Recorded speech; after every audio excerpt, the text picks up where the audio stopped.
আপনি কি বুঝতে পারছেন তারা কারা? বর্তমান সময়ের এই ফ্যামিনিস্ট রেভলিউশন যারা করছে এরা সবাই দাজ্জালের অনুসারী। দাজ্জাল যখন বের হবে এরা সবাই তাকে অনুসরণ করবে, অবশ্যই করবে।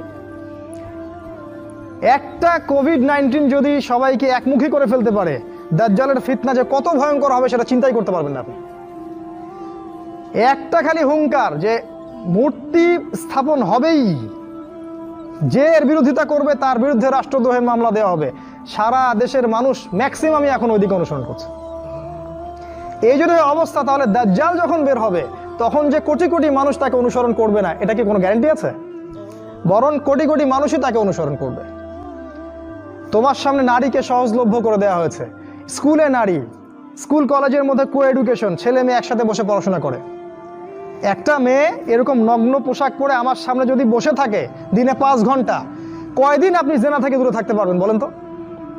আজকে আপনি দেখা করবেন, কালকে নোট নিবেন, তারপরে দেখা সাক্ষাৎ হবে, কফি খাবেন, এক পর্যায়ে ঘুরতে যাবেন, ডেটে যাবেন, আস্তে আস্তে আস্তে আস্তে তার সাথে আপনি জেনায় লিপ্ত হয়ে যাবেন। এর জন্য কি শুধু ছেলেটা দায়ী? এর জন্য কি শুধু ছেলেটাই দায়ী? এই মেয়েটাও দায়ী, এই মেয়ের পরিবারও দায়ী, এই ছেলের পরিবারও দায়ী। আর সবচেয়ে বড় দায়ী হচ্ছে সে ব্যক্তি যে এই সিস্টেমটাকে লঞ্চ করেছে এই দেশের মধ্যে, যে সিস্টেমের মধ্যে পড়াশোনা করাচ্ছে, এরাই সবচেয়ে বড় দায়ী। সূরা নূরের একটা আয়াত আছে না, যে যারা মুমিনদের সমাজের মধ্যে এই অশ্লীলতা ছড়ায় তারা যেন সতর্ক হয়ে যায়, আল্লাহর পক্ষ থেকে ভয়ঙ্কর আযাব তাদের উপর আসবে। হাদিসে আসছে এমন এমন রোগ ব্যাধির উদ্ভব হবে যেটা আগে কখনো হয়নি। এই দেখেন কি হচ্ছে এখন, এমন এমন রোগ ব্যাধি আসবে অশ্লীলতার কারণে, বেহায়াপনার কারণে, যেটা আদৌ কখনো পৃথিবীতে আসে নাই। দেখেন সামনে কি হয়, আরো ভয়ঙ্কর প্রলয় আসবে ইনশাআল্লাহ, কেউ ঠেকাতে পারবে না। নবীর কথা এগুলো, বদলানোর কোনো সুযোগ নাই। তোমরা পড়াশোনা করবা, তোমাদের সামনে মেয়েদেরকে ছেড়ে দেওয়া হয়েছে। কলেজে যাবা তখন তো আরো অবস্থা খারাপ, ফ্রি মিক্সিং, যা ইচ্ছা তাই করতে পারবা তোমরা। আর সামনের দিনগুলোতে দেখবা লিভ টুগেদারকে জায়েজ করে দেওয়া হবে, এটাও হবে, এটাও দেখার বাকি থাকবে না। অন্য দেশগুলোর মতো দেখবা ছেলে মেয়ে একসাথে থাকতে পারবে, বিয়ের দরকার হবে না, এটাও হবে সামনে। মেয়েকে সহজলভ্য করে দেওয়া হবে, চাইলেই তুমি জেনা করতে পারবে। এগুলো এমনি এমনি হয়নি, ওরা প্ল্যান করে এটা করেছে যাতে তোমার ভিতরের ইমানি তেজটা নষ্ট হয়ে যায়। যার ইমানের তেজ থাকবে না, ধ্বংস হয়ে যাবে সে। 7 নাম্বার, তোমার প্রতি তারা প্ল্যান করেছে আর একটা এরকম, যে তোমাকে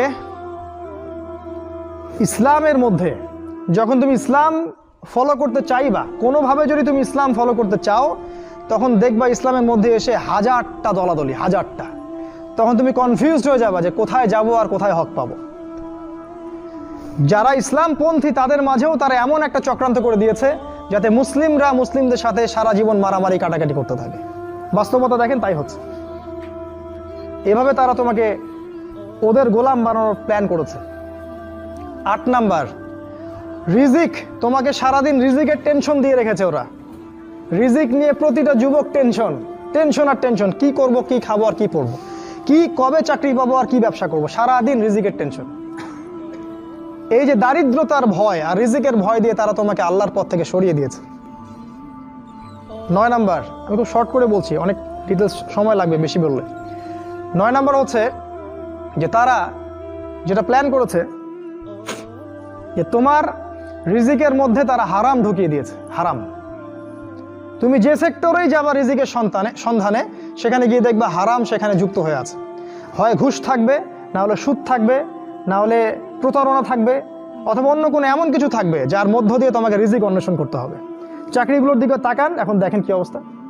ঘুষ ছাড়া আপনি চাকরি পাবেন, এটাও বিশ্বাস করতে বলেন আমাকে। আমি তো পাইলাম না ফার্স্ট ক্লাস রেজাল্ট নিয়ে। ব্যবসা করতে যাবেন, সেখানেও দেখবেন এমন এমন সিস্টেম করে দিয়েছে আপনি চাইলেও অনেক সময় হালাল ব্যবসা করতে পারবেন না। একটা হালাল পণ্যের ব্যবসা করবেন, সেখানেও হারাম তারা ঢুকিয়ে দিয়েছে। এগুলো এমনি এমনি হয়নি। আর 10 নম্বর একটা হচ্ছে যে ইসলামিক মানে জীবনের প্রতিটা ক্ষেত্র বলতে বোঝাচ্ছি আপনার ব্যক্তি জীবন, আপনার সামাজিক জীবন, আপনার পরিবার, আপনার এই যে রাষ্ট্র, বিশ্ব, ইসলামের প্রতিটা ক্ষেত্রে যে একজন ব্যক্তি হবে আপনার আদর্শ, তিনি হচ্ছেন কে? মুহাম্মদ রাসূলুল্লাহ সাল্লাল্লাহু আলাইহি ওয়াসাল্লাম। এটা কার কথা? আমাদের কথা না আল্লাহর কথা? লাকাদ কানা লাকুম ফি রাসূলিল্লাহি উসওয়াতুন হাসানা। ওই উসওয়াতুন হাসানা যাকে আপনার উচিত ছিল ব্যক্তি, পরিবার, সমাজ, রাষ্ট্র সমস্ত জীবনে বাস্তবায়ন করার, এই উসওয়াতুল হাসানা তারা সরিয়ে দিয়েছে, দেয় নাই? এখন আপনার উসওয়াতুল হাসানা কার্ল মার্কস অথবা লেনিন অথবা স্টেলিন অথবা আব্রাহাম লিঙ্কন অথবা অমুক তমুক দার্শনিক কেউ না কেউ। আপনি মুহাম্মদ সাল্লাল্লাহু আলাইহি ওয়াসাল্লামকে আর জীবনের সব ক্ষেত্রে নেতা হিসেবে গ্রহণ করতে চান না। কথা কি মিথ্যা বলেছি? আপনি হয়তো ইবাদত করছেন তার পদ্ধতিতে, তা আপনি অর্থনৈতিক জীবনে গিয়ে তার হেদায়েত মানছেন না। আপনি সামাজিক ক্ষেত্রে গিয়ে রাসূলের আদর্শ মানছেন না।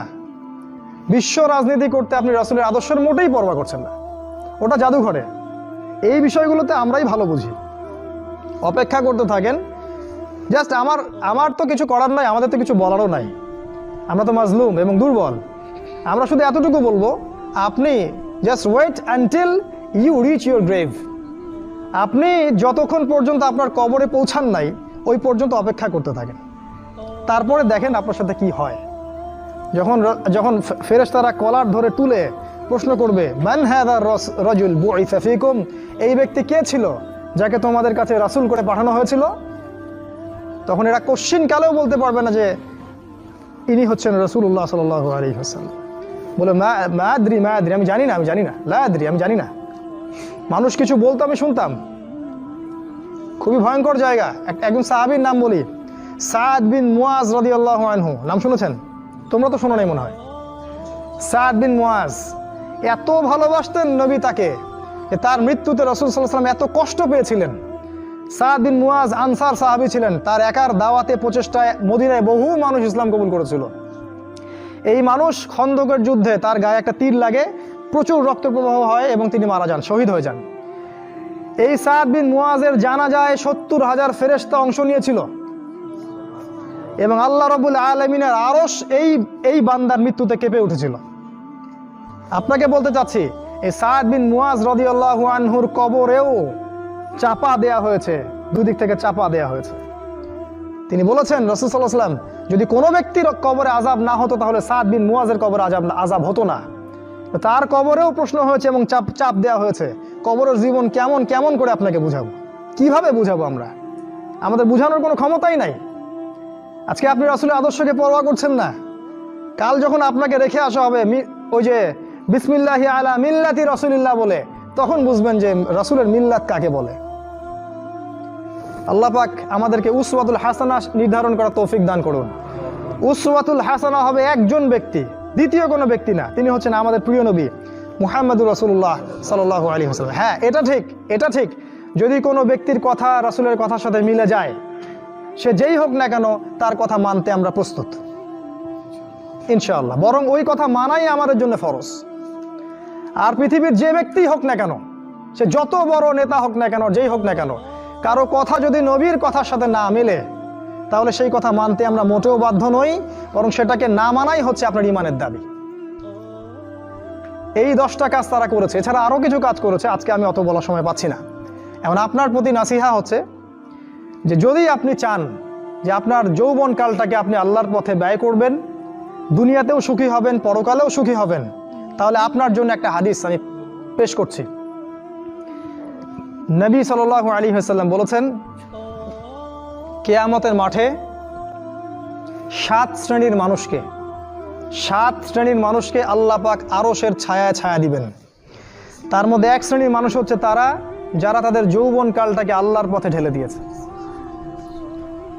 আপনি কি চান কিয়ামতের মাঠে আল্লাহ আপনাকে আরশের ছায়া দেখ? আমি এটা অনেক দিন বলেছি হাদিসটা, যে কিয়ামতের মাঠে মানুষ যখন উঠবে তখন তাকে 5টা প্রশ্ন করা হবে। তোমার জীবন কোন কালে ব্যয় করেছো? তোমার যৌবন কোন কাজে ব্যয় করেছো? কোন পথে সম্পদ উপার্জন করেছো আর কোন পথে সম্পদ ব্যয় করেছো? আর জানা অনুযায়ী আমল করেছিলে কি না? এখানেও দেখেন, তোমার যৌবন কোন পথে ব্যয় করেছো আলাদা প্রশ্ন হবে।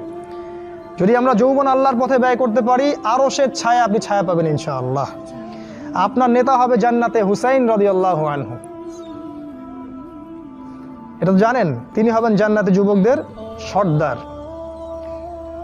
কত যুবক যে পৃথিবী থেকে চলে গেছে, হে আমার ভাই, আপনাকে কেমন করে বুঝাই, যারা দিন রাত কোনো কিছুর পরোয়া করেন নাই, দিন রাত আল্লাহর পথে ছুটে চলেছেন।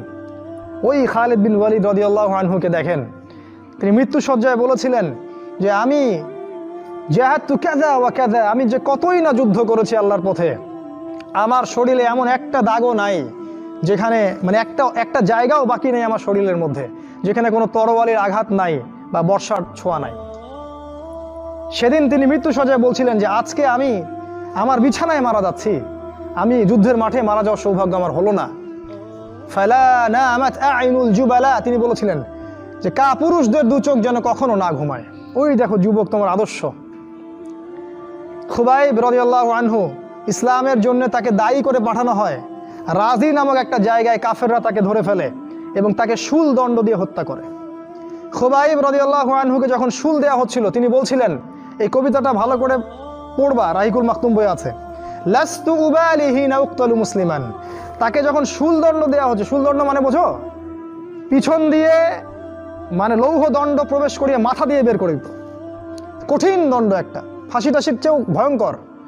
এই শুল দণ্ড তাকে দেওয়া হচ্ছে এবং বলা হচ্ছে, তুমি কি চাও তোমাকে ছেড়ে দেই আর মুহাম্মাদকে তোমার জায়গায় শুলদণ্ড দেই? কাফেররা বলেছিল। আর এই যুবক বলেছিলেন যে আমার জীবনের বিনিময়ে নবীর একটা চুলের আঘাত পাক, সেটাও আমি চাই না। দোয়া করছে, আল্লাহ আমার মৃত্যুর সংবাদটা নবীকে পৌঁছে দিও। আল্লাহ পাক সেটা পৌঁছে দিলেন। রাসূল মদিনা থেকে খবর পেয়ে গেলেন যে খুবাইবকে হত্যা করা হয়েছে। তিনি তখন কবিতা আবৃত্তি করছিলেন যে লাস্তু উবালি হিনা উক্তালু মুসলিমান, আমি কোনো পরোয়াই করি না যখন আমাকে মুসলিম হিসেবে হত্যা করা হচ্ছে। আলা আই জামিন কানা লিল্লাহি মাসরাই, আমাকে যেদিকেই পাশ ফেরানো হোক না কেন সেটা আল্লাহর জন্যই।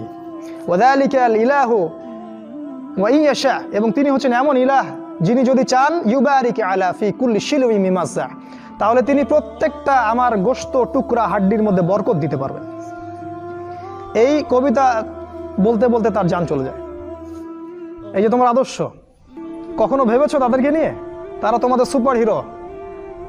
আজকে ফ্যান্টাসির জগতে সুপার হিরো খুঁজে বেড়াও তোমরা রাসূলের আদর্শ গ্রহণ করার সৌভাগ্য হলো না। খালিদ বিন ওয়ালিদকে দেখতে পারলে না। ওমর ইবনুল খাত্তাব এমন বীর, যার সামনে 10 জন 15 জন কিছুই না, তরোয়াল নিয়ে বের হয়েছেন নবীকে হত্যা করবে। প্রতিমধ্যে শুনলেন কি তার বোন ভগ্নিপতি ইসলাম কবুল করেছে, চললেন বোন আর ভগ্নিপতিকে আগে মারবো তারপর নবীকে। সেখানে গিয়ে শুনলেন কোরআন তেলাওয়াত করা হচ্ছে, কান লাগিয়ে শুনলেন কি তেলাওয়াত করা হচ্ছে। জিজ্ঞাসা করলেন কি তেলাওয়াত করছো? তারা বললো যে আমরা কিছুই তেলাওয়াত করছিলাম না। তিনি মারধর শুরু করলেন। এক পর্যায়ে একটা কাগজ বের হয়ে আসলো, ওই যে নুসখা, সেখানে লেখা ছিল সূরা তাহা। সেই সূরা তাহার তিলাওয়াত শুনে পড়তে পড়তে পড়তে পড়তে তার চোখ দিয়ে দরদর করে পানি পড়তে লাগলো এবং তিনি বলতে লাগলেন, ইয়ানবাগি লিমান ইয়াকুলু হাদা আল্লা ইউবাদা মাআহু গায়রা, যে সত্তা এরকম কুরআন নাজিল করতে পারে উচিত হবে না যে তার সাথে কাউকে শরীক করা হোক। বললেন, শাহিদতু আল্লা ইলাহা ইল্লাল্লাহ ওয়া আন্না মুহাম্মাদান রাসূলুল্লাহ, আমি সাক্ষ্য দিচ্ছি আল্লাহ ছাড়া কোনো মাবুদ নাই এবং মুহাম্মদ আল্লাহর রাসূল সাল্লাল্লাহু আলাইহি ওয়াসাল্লাম। খুযুনি ইলা রাসূলিল্লাহি ওয়া আসহাবিহি, আমাকে আল্লাহর রাসূল এবং সাহাবীদের কাছে নিয়ে চলো, আমি ইসলাম কবুল করব এখনই গিয়ে। সেখানে গিয়ে নবীকে বললেন, ইয়া রাসূলুল্লাহ, আমি জিতুকা উমিনু বিল্লাহি ওয়া রাসূলিহি, আমি আপনার কাছে এসেছি আল্লাহ এবং আপনার প্রতি ঈমানদার হয়েই এসেছি। ওয়া বিমা জিতা বিহি মিন ইনদিল্লাহ, আর আপনি আল্লাহর পক্ষ থেকে যা নিয়ে এসেছেন এই কোরআনের প্রতি ঈমানদার হয়েই আমি এসেছি এখানে। তিনি বললেন, ওই সময় ওমর ইবনুল খাত্তাব, যে ইয়া রাসূলুল্লাহ, আমরা কি হকের উপর নাই? আলাসনা আলাল হক ওয়া লাইসু আলাল বাতিল, আমরা কি হকের উপর নাই? মুশরিকরা কি বাতিলের উপর নাই? তাহলে আমরা কেন গোপনে গোপনে ইসলামের দাওয়াত দিব? আজকে থেকে প্রকাশ্যে ইসলামের দাওয়াত দিব। তখন থেকে ইসলাম প্রকাশ্যে দাওয়াত পেয়েছে, তার আগে পায়নি।